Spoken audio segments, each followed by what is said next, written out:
मुन्ना शुक्ला की गारंटी कौन लेगा कि जब संविधान पर खतरा आएगा तो उस संविधान के साथ खड़े रहेंगे। वो तो खुलेआम कहते हैं कि हम कानून तोड़ने के लिए ही बने हैं। चिराग जी ने कहा था कि हम गद्दारों को नहीं देंगे टिकट, तो एक मुस्लिम सांसद का टिकट काट दिए, वो भी पाला बदला था, आप बीना देवी को दे दी। मुन्ना शुक्ला का एगो फोटो दे दीजिए हमको आरजेडी का झंडा पकड़े हुए। मुन्ना शुक्ला का एगो फोटो हमको बता दीजिए बीजेपी से सवाल पूछते हुए। कल जब नरेंद्र मोदी को 10-20 सीटों की कमी पड़ेगी तो मुन्ना शुक्ला सबसे पहले लाइन लगा के खड़े होंगे। हम दिखाएंगे सच का आईना। ABN Bihar news. बहुजन समाज की आवाज उठाने वाले पत्रकार शंभू सिंह पटेल अब चुनावी रणभेरी में। आप देखना शुरू कर चुके हैं ABN बिहार न्यूज। मैं हूं आपके साथ महफूज कामिल। वैशाली लोकसभा सीट से पत्रकार शंभू सिंह पटेल के नामांकन के बाद ही चुनावी समीकरण अब बदलने लगा है। शंभू सिंह पटेल अपने समर्थकों के साथ अब मतदाताओं के बीच पहुंचने लगे हैं। वहीं खासकर बहुजन समाज, अति पिछड़ा, दलित, महादलित, अल्पसंख्यकों को संविधान बचाने की बात कहकर अपनी जीत सुनिश्चित कर रहे हैं। वहीं शंभू सिंह ने खुले तौर पर कहा कि उनके साथ पूरा बैकवर्ड समाज है। वैशाली का 90% दलित, पिछड़ा, बैकवर्ड, कुर्मी, कोयरी, कुशवाहा उनके साथ कदम से कदम मिलाकर चलने को तैयार है। बहुजन समाज अब जागरूक हो चुका है। दलित, पिछड़ा, अल्पसंख्यक एकजुट है। अब वह पढ़ाई लिखाई, स्कूल, अस्पताल, दवाई और संविधान बचाने के लिए वोट करेंगे। वैशाली में न धनबल चलेगा न बाहुबल चलेगा। इसको लेकर पत्रकार शंभू सिंह पटेल ने क्या कुछ कहा, पहले आप वो सुने। बहुजन की बात तो आप कर रहे हैं, लेकिन मुद्दे क्या होंगे? क्योंकि चुनाव में जो मुद्दे होते हैं उन मुद्दों पे बातें नहीं हो रही आजकल। सबसे बड़ा मुद्दा ही बहुजन है, रिप्रेजेंटेशन की मामला है। बिहार में जाति जनगणना हुआ, 90% आंकड़ा क्यों दिया गया? जाति जनगणना इसलिए कराया गया कि नौकरी में कितना लोग कौन है, संसद में कौन है। इससे बड़ा कोई मुद्दा नहीं है मेरे भाई। 90% लोगों का रिप्रेजेंटेशन वैशाली में पिछले 75 साल से नहीं हुआ है। पहली बात तो पहला बड़ा मुद्दा रिप्रेजेंटेशन का है। दूसरा बड़ा मुद्दा है दवाई, पढ़ाई लिखाई, स्कूल। बीएसपी का यही यूएसपी है। मायावती जी जब मुख्यमंत्री बनी 4 बार यूपी में, तो उन्होंने क्या किया? पढ़ाई लिखाई, स्कूल, अस्पताल, दवाई दिया। और तमाम शोषित वंचित समाज के नेता मुख्यमंत्री बनते तो क्या करते? स्कूल, अस्पताल, पढ़ाई लिखाई, दवाई। जो लोग धर्म की राजनीति कर रहे हैं, जाति की राजनीति कर रहे हैं, उनसे जाके पूछे कि उनका एजेंडा क्या है। हमारा एजेंडा रिप्रेजेंटेशन है, संविधान है, पढ़ाई है, स्कूल है, अस्पताल है, दवाई है, नौकरी है, देश की सुरक्षा है, और जो बेरोजगार है उनकी नौकरी है। तमाम विपक्षी पार्टियां संविधान बचाने की ही बात कर रही है, आप भी उसी बात को दोहरा रहे हैं। फिर फर्क क्या आपके में और उनमें? फर्क है, आनंद मोहन जी जैसे दगा देके गए। मुन्ना शुक्ला की गारंटी कौन लेगा कि जब संविधान पर खतरा आएगा तो संविधान के साथ खड़े रहेंगे। वो तो खुलेआम कहते हैं कि हम कानून तोड़ने के लिए ही बने हैं। वो तो सरेआम संविधान की धज्जियां उड़ाकर जाति सूचक शब्द बोलते हैं। उन पर बताइए FIR कितना है? आपने देखा है उनका नॉमिनेशन फॉर्म? कितना FIR है पत्रकार जी? 17 FIR झेलने वाला आदमी कहेगा कि हम संविधान बचाने चले हैं। अरे लोग पैसा के दम पर और बाहुबल के दम पर टिकट लाते हैं, लोकतंत्र और संविधान के दुश्मन हैं।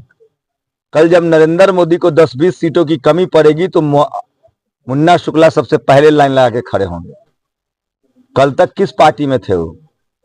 ऐसा क्या हो गया जो उस पार्टी से इस पार्टी, जो आदमी रोज पार्टी बदलता हो, उस संसद में जाने के बाद अपना फायदा ना देखेगा? सवाल यह है कि कोर वोटर की बात की जाती है, आरजेडी की जो समीकरण बताई जाती है, बताइए। जो समीकरण बताई जा रही है, उस समीकरणों को ध्वस्त करने के लिए क्या कुछ शंभू सिंह के पास है? शंभू सिंह के पास पूरा बैकवर्ड समाज है। 90% आबादी है। वैशाली का 90% दलित, पिछड़ा, बैकवर्ड, कुर्मी, कोयरी, कुशवाहा। सुन तो लीजिए। अरे सवाल आप सुनेंगे, हम आपका, हमारा जवाब सुन लीजिए ना। पूरे जिला में, पूरे लोकसभा क्षेत्र में, चाहे वो यादव समाज के लोग हों, कुर्मी समाज के लोग हों, कुछ आपके सामने कौन दिख रहे हैं? कुशवाहा है, दलित हैं, कुर्मी हैं, पटेल हैं, और क्या सबूत दे दे? दलित पूरा वैशाली में सबसे ज्यादा दलित समाज का वोट है इंडिविजुअल। उसके बाद बैकवर्ड समाज सबसे ज्यादा है। सवर्ण समाज का वोटे यहाँ 3 लाख है और 2 जगह बंट रहा है। अब मुन्ना शुक्ला जी को उनका अपना समाज वोट दे रहा है, वो सब बीजेपी में दे रहा है। हमारे साथ 90% वोट है जो अम्बेडकरवादी है, जो मिशनरी लोग हैं, जो सोशल जस्टिस के लोग हैं, जो मूल निवासी लोग हैं, जो तमाम विचारधारा के लोग हैं, वो हमारे साथ है। और सबसे बड़ी बात है कि वैशाली की जनता 75 साल से जो रिप्रेजेंटेशन भागीदारी नहीं मिली है, कोई दलित पिछड़ा बैकवर्ड को चुनाव जिताना चाहता है। लालू जी की पार्टी, लालू जी का तो चल ही नहीं रहा है, तो संजय चला रहा हरियाणा वाला, मनोज झा, उनको कोई यादव नहीं मिला था झंडा उठाने वाला, कोई कुर्मी, कोई कुशवाहा, कोई अपने ही पार्टी के कार्यकर्ता को दे देते। दूसरे पार्टी से लाने की क्या जरूरत थी लोगों को। लोजपा में बिना चिराग जी ने कहा था कि हम गद्दारों को नहीं देंगे टिकट, तो एक मुस्लिम सांसद का टिकट काट दिए, वो भी पाला बदला था, आप बीना देवी को दे दी। ये तो बहुत बड़ा जुल्म है। अगर दिए तो सबको देते, और काटते तो सबको काट देते। अब वैशाली में न धनबल चलेगा न बाहुबल चलेगा। वैशाली गौरवमयी धरती है, इतिहास है वैशाली का। वैशाली के मान सम्मान की रक्षा करने वाले लोग जाने चाहिए। क्या कहेगा बाहर का आदमी कि वैशाली से कौन जीत के आया है, जिस पर 17 FIR है, जो जाति सूचक शब्द बोलता है, जो सरेआम कहता हो कि हम कानून तोड़ने के लिए बने हैं। या वैशाली की जनता को गूंगी गुड़िया चाहिए जो संसद में सवाल ही न पूछे। जिस वैशाली की धरती से लोकतंत्र का जन्म हुआ है, वहां वैशाली की जनता की जीत होनी चाहिए। और वैशाली का पूरा दलित पिछड़ा बैकवर्ड समाज एकजुट है। और रही बात आप लव कुश की कह रहे हैं, MY भी है। हाँ, तो वही ना कह रहा हूं, ये जो कह रहे हैं ना, टीवी अखबार वाला तो कह रहा है मोदी जी 400 पार जीत रहे हैं। 400 पार ना कह रहे हैं। लड़ाई वैशाली की अस्मिता की है, वैशाली के बहुजनों की है, वैशाली के बैकवर्ड की है। आप बताइए, आपके अपने घर में एक भाई 75 साल से कार पर चले और दूसरा भाई को आप कहेगा कि साइकिल भी न देंगे, तो आपका भाई आपको भाई मानेगा कि विद्रोह करेगा। भाई का क्या कर्तव्य होता है कि परिवार को मिला के न चले। ये 75 साल से आप जीते, अब तो दलित पिछड़ा अल्पसंख्यक बैकवर्ड को दीजिए जिसकी 90%। सवाल यह है कि पत्रकारिता के क्षेत्र में रहते हुए बहुजनों की आवाज उठाने वाले शंभू सिंह अब पॉलिटिक्स करने आ गए हैं, नेतागिरी करने आ गए हैं, टिकट लेकर के चुनाव लड़ रहे हैं। क्या कारण है इसकी?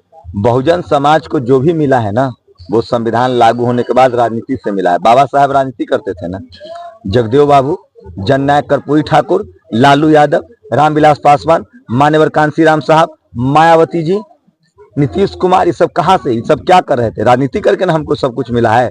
बहुजनों को जो भी मिला है संविधान से और लोकतंत्र से मिला है। और दूसरी बड़ी बात, संविधान का आर्टिकल 19 हमको आजादी देता है बोलने की। सड़कों पर आप पत्रकार हैं, हम भी पत्रकार हैं, हम अभी समस्या बता सकते हैं, समस्या उठा सकते हैं, समाधान नहीं कर सकते हैं क्योंकि हम पावर में नहीं है। तो जब समाज के दर्द उठाने वाला, सवाल उठाने वाला जब संसद जाएगा तो समाज का सॉल्यूशन भी न करेगा। 10 साल से तो आप देख ही ना रहे हैं, अमित शाह मोदी से कौन लड़ रहा है। मुन्ना शुक्ला का एगो फोटो दे दीजिए हमको आरजेडी का झंडा पकड़े हुए, मुन्ना शुक्ला का एगो फोटो हमको बता दीजिए बीजेपी से सवाल पूछते हुए, अमित शाह मोदी से सवाल पूछते हुए। तो लड़े हम, सारा तकलीफ हम उठाएं, अब मलाई खाने कोई और आ जाए, ऐसे कैसे चलेगा सर?